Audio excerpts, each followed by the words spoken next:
Good afternoon everyone, welcome back to my channel The Nature Patch.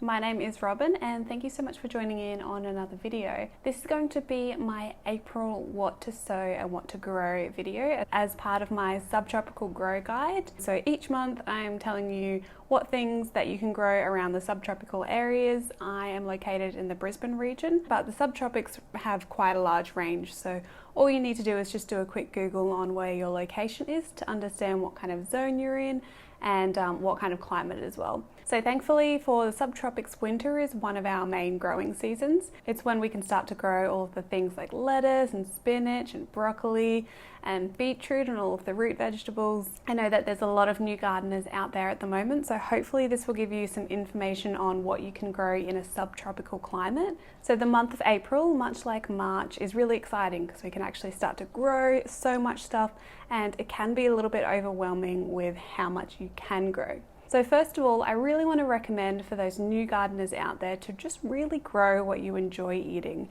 Have a look at your weekly grocery order or have a look in your fridge right now to see what kind of fresh things you're growing, and then we can start to see whether they're on this list or not and whether you have the space to grow them. So for me, I'm really excited to grow a lot of greens, lots of beetroot, onions, all the good stuff that I'll get into right now. So some areas are starting to get frost around Australia, but luckily in the subtropics, we should be clear of all of those frosts. So things that you can still grow include things like beans.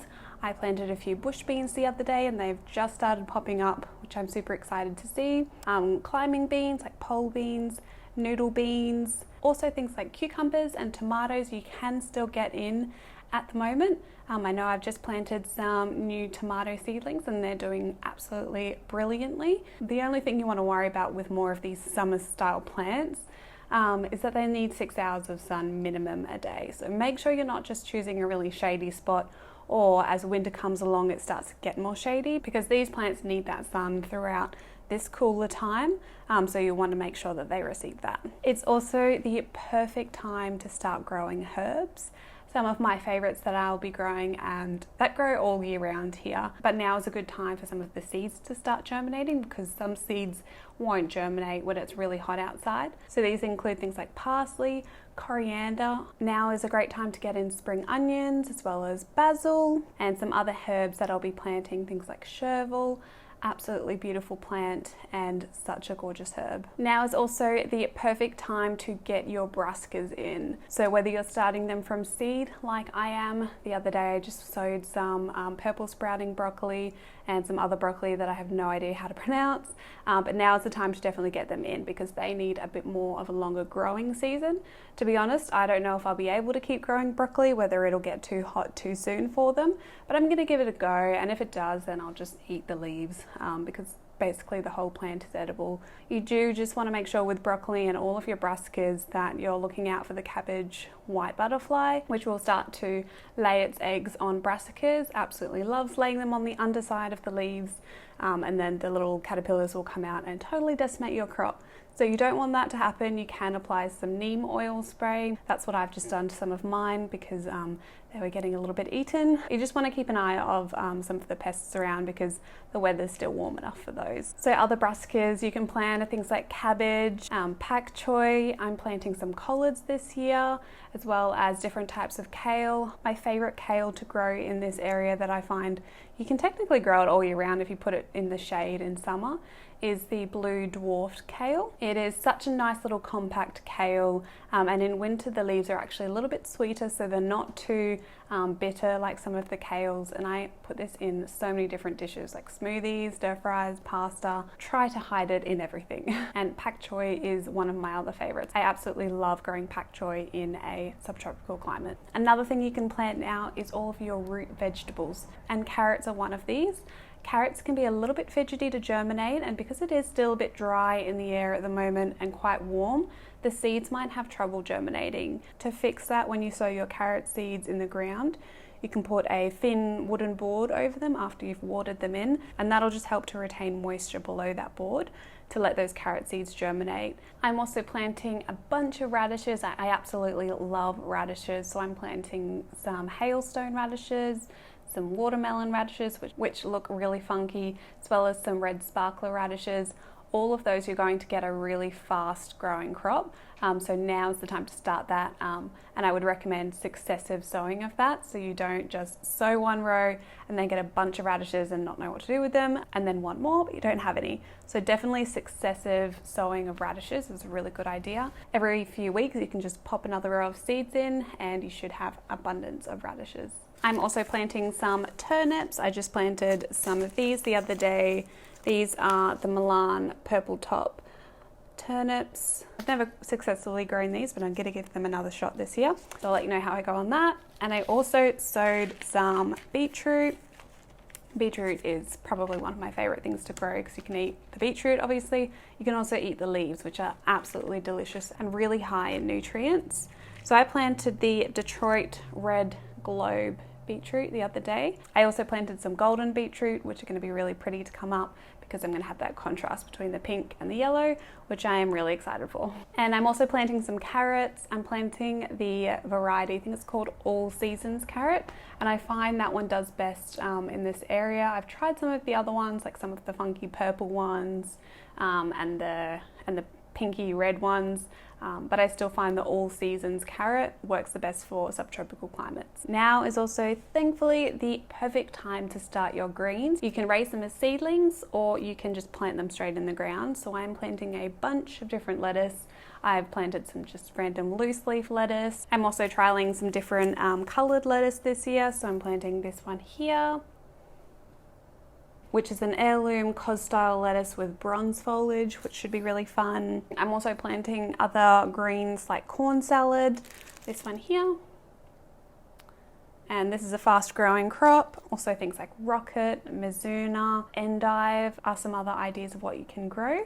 And also spinach. I love spinach. I found this spinach actually grew really well here last year. It's called Winter Queen and it was really delicious. It didn't even mind some heat when summer came along. So I'm going to try that one again. I'm also going to try this spinach here. So I'm going to be sowing that over the next few days. Also things like mustard greens. What else have I got here? Silver beet. This year I'm going to try my hardest to grow some of the really pretty silver beets. I've got a rainbow mix, ruby silver beet and an orange one. Fingers crossed I can get those to grow, and also sorrel, that's what I'll also be growing. Now is also a really good time to get your potatoes in if you're growing potatoes. I'm personally not growing potatoes here, but I'm growing sweet potatoes, which I'm yet to see how they'll do over winter here, but I'm hoping they'll be fine. So potatoes, definitely get them in the ground now. Also your alliums, so onions, shallots, spring onions, leeks. I would definitely recommend starting all of those now or planting them out if you've got starts. I've recently just sown a few varieties of leek and also some onions. Just be aware that leeks and onions do take quite a long time to grow. So make sure you're putting them again in a really sunny position over winter. You don't want them to get in a really cool, dark, damp place or else they might rot away. So onions definitely take well over 100 days for the larger bulb varieties. So just take that into consideration when you're growing those. Leeks you can kind of get away with because I harvest them when they're a little bit smaller some of the time anyway, but they still do take quite a bit of time to mature. If you're after a bit more of a fast growing allium and that onion taste, definitely put in some chives or your shallots, or even garlic chives are brilliant alternatives for that. And those three can all be grown in pots as well if you're short on space. Also your garlic can also go in now. So I'm hoping to plant out my garlic this weekend and hopefully I will get a good crop of garlic this year. So those are some ideas of things that you can sow in the month of April. Definitely wasn't all of them, but these are the ones that I'm going to be focusing on. And these ones I would probably more stick to this time of the year. Definitely have a Google, do your own research on what you think you might be able to grow. But I would probably steer clear of things like zucchini and squash and watermelon, all those really warm loving plants, because it's just getting a little bit too late in the season now, unless you do live in a bit more of a mild microclimate where you can grow these all winter.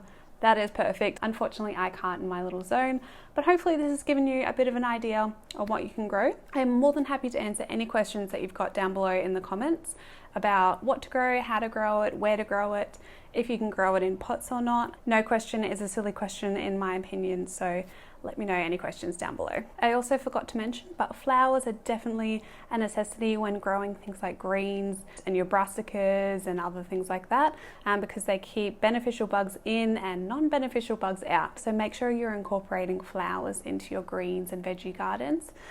So some things that I'm planting some daisies, some alyssum, nasturtiums. I am so excited to try out some nasturtiums that I got this year. I'm trying out the Empress of India nasturtium and also a black velvet variety. Super excited for the black one because they have red chocolatey brown colored flowers, which I think is going to look absolutely beautiful. So I'm really excited for that. These ones are great, along with other flowers like marigolds that I've already got, to keep those nasty bugs away. So I hope you enjoyed this video that gave you a few ideas of what you can grow. Let me know what you're growing or what you're sowing this weekend or during the week, and make the most of the time that you've got at home at the moment to really get involved in the garden. Even if you've got kids, get them out in the garden with you, get them to do like a lucky dip with some seeds of some of these seeds that I've discussed today, and get them to choose something out and plant it, and then they can watch it grow and learn and then eat it eventually. So I hope you're all having a lovely day wherever you are in the world. Make sure to like this video and subscribe for more, and definitely leave those questions down below if you have any. Until my next video, happy gardening. Bye.